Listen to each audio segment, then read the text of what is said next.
The way I see a lot of advertising today is that it's totally abusive. And I know what you're thinking, well, you're being a millennial, it's not that bad. But when you tell lies to young children saying they should consider cosmetic surgery as soon as they're old enough, and you fabricate new social cues and status symbols that are useless products and services, and push things like steroids onto young men and diet pills onto young women, it's eroding the next generation's self-esteem and also their sense of what's real.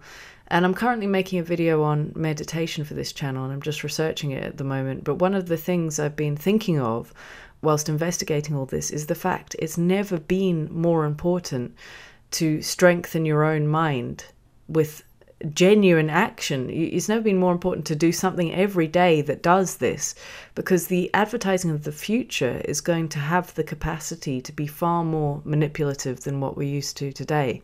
With the advent of virtual reality, we're going to enter a seamless panoramic commercial landscape. I mean, people may think this is just a fake version of reality, but actually it is like being in a shop all the time, because everything there is funded by some company, and that money's got to come back from us. So, they'll be running marketing algorithms using artificial intelligence to create more precisely targeted corporate manipulation than has ever been possible before.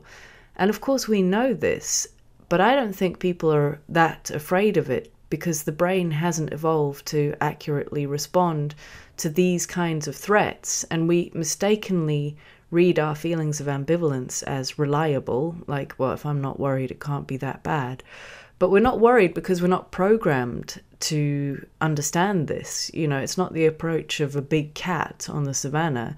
This is an inanimate and amorphous force that's turning us into batteries, and we just don't have the brain circuitry to have an accurate emotional response to it, even though we know what's coming intellectually.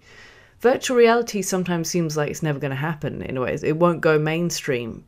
But they've made some recent advances that weren't happening before that means it's going to become more prevalent in the next few years, alongside augmented reality, where your glasses enable you to see the world as it is, but with things added like color settings and information about your geographical location and access to emails and so on, marketing messages. And what I want to suggest is the best thing you can possibly do for your sanity is to stay as rooted as you can in reality and avoid using VR, virtual reality, if you can. And then there'll come a point where it's probably going to be impossible not to, but then keep it to a minimum. And there are many reasons for this, and one of them is if you stay out of that space, you'll see a very strange phenomenon, which is the marketing that we've grown accustomed to in the real world is going to start subsiding until it's gone altogether. If you look at how Kindle and ebooks have reduced the sales of physical books, and how newspapers are dying out and just going online, people are getting rid of their bookshelves, even though they're still reading, in the way that people got rid of their vinyl after the advent of MP3s, and they're now just a collector's item sort of thing.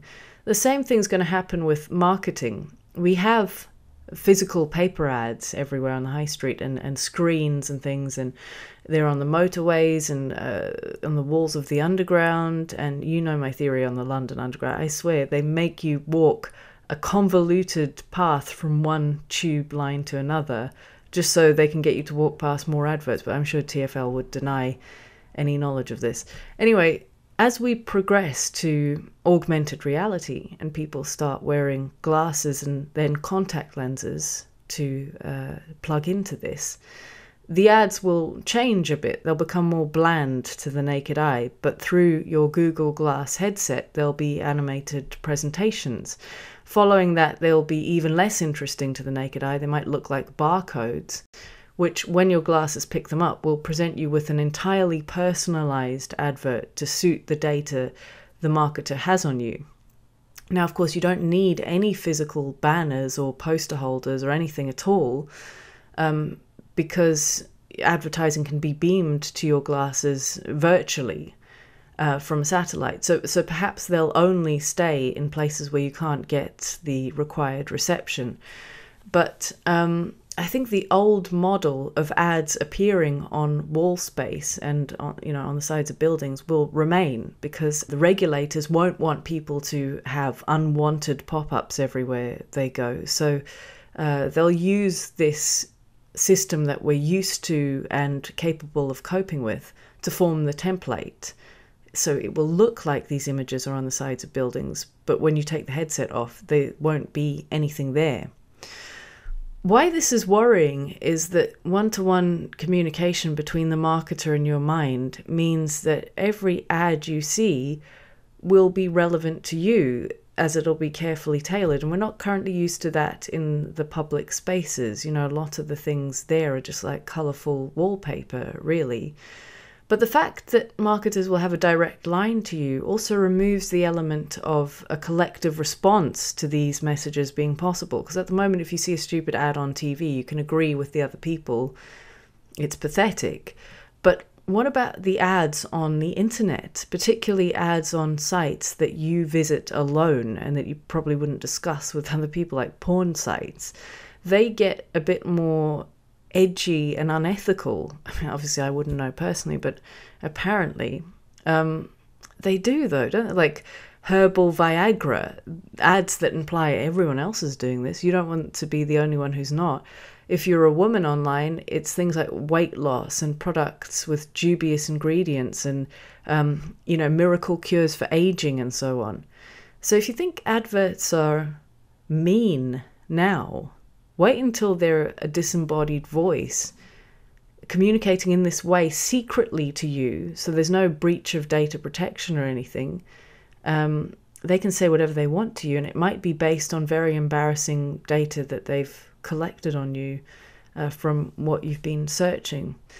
Now, will the real world really become naked? Surely posters and advertising screens will remain there anyway. I don't think so, because if VR really takes off, most advertisers are just going to focus all their efforts on the kinds of campaigns that are the most effective for their marketing budget.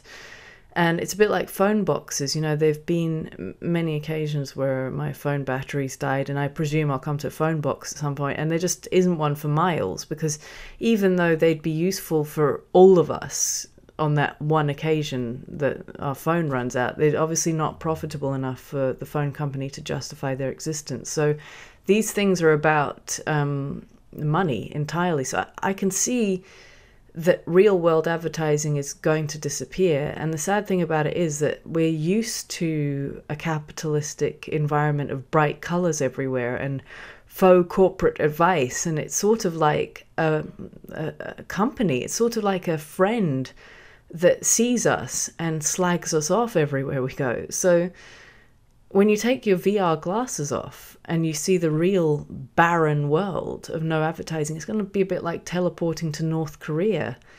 And the psychological effects of this culture shock, when you're used to an amped up, saturated visual experience everywhere you go, it's going to keep a lot of people in the matrix. It's going to make people not want to come out of it. I really think people have to assign time every day to something like regrounding themselves.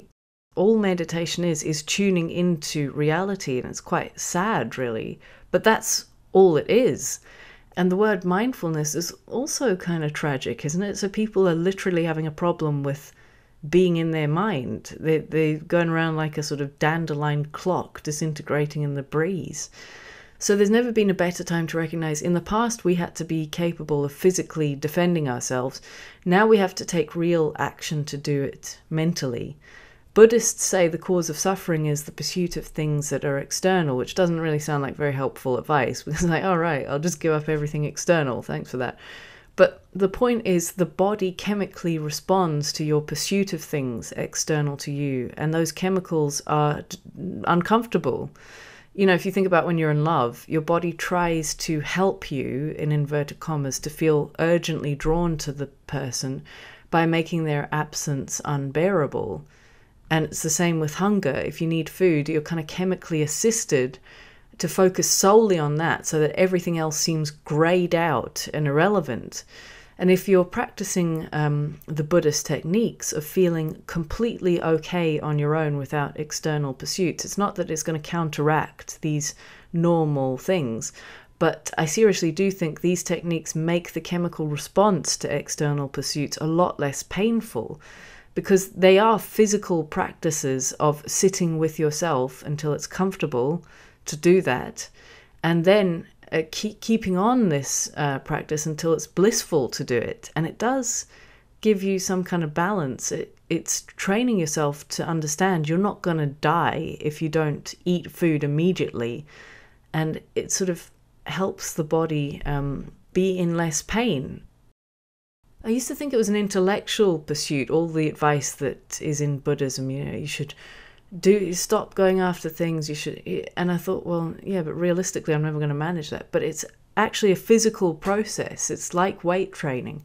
So you don't even have to understand or know, or the physical practice seems to make these things happen naturally, which is why I totally believe television causes depression, because it's the exact opposite of meditation.